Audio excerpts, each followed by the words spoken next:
Hello বন্ধুরা, তোমরা সবাই কেমন আছো? আই হোপ তোমরা খুব খুব ভালো আছো, আর আমিও কিন্তু খুব ভালো আছি। তো যাই হোক, আজকে কিন্তু তোমাদের আমার 9 মাসের স্বাদের ভিডিওটা তোমাদের সাথে শেয়ার করছি। তোমরা অবশ্যই কিন্তু কমেন্ট করে জানিও কেমন হয়েছে।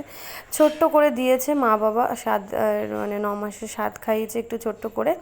আমরা বাড়ির কজন আছি, আর তোমাদের দাদাভাই এসেছিলো, আর আমার যার ছেলে এসেছিলো।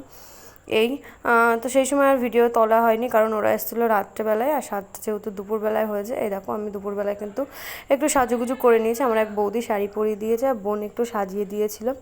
তাই আর প্রচণ্ড পরিমাণে গরম পড়েছে, তোমরা তো আমাকে দেখে বুঝতেই পারছো। আর যারা এই সময় এইভাবে আছো তারা তো অবশ্যই জানো যে কীরকম পরিমাণে গরম পড়ে।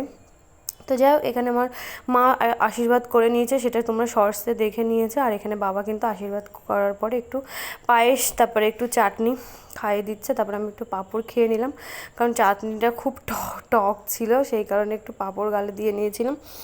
আর সব কটা খাবারই কিন্তু খুব টেস্টি হয়েছিল।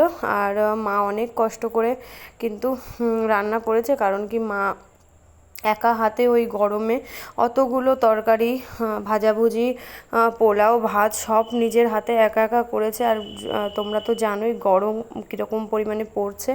এই গরমে রান্নাঘরে যে রান্না করে সেই একমাত্র বোঝে যে কতটা কষ্ট।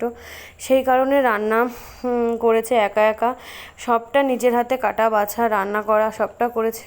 বোনরা থাকতে পারেনি, বোনরা আমার সাথে ছিল। আমি কটা ভিডিও করছিলাম, সেগুলো একটু হেল্প করে দিচ্ছিলো। সেই কারণে এখানে কিন্তু অনেক রকম আইটেম করেছিল, সেগুলো তো তোমাদের সাথে আর একটা ভিডিওতে আমি শেয়ার করবই। তবু আমি টুকটাক বলে দিচ্ছি। নরকমের শাক করেছে, নরকমের ভাজি করেছে, পোলাও করেছে, সাদা ভাত করেছে, পাঁপড় ভাজি, নরকম মিষ্টি, একটু পিঠে করেছে মাছের মাথা দিয়ে, মুগ ডাল, তারপরে তোমার পায়েস, চাটনি, পাঁপড় তো আছেই, মাছ, মাংস, দেশি মুরগি করেছে, মানে দেশি মুরগির দেশি মুরগি রান্না হয়েছে। আর খেতে খুব টেস্ট হয়েছে, মানে প্রেশার কুকারে রান্না করতে বলেছিলাম মাকে নরম হওয়ার জন্য। তো চলো নেক্সট ভিডিও দেখো, টাটা।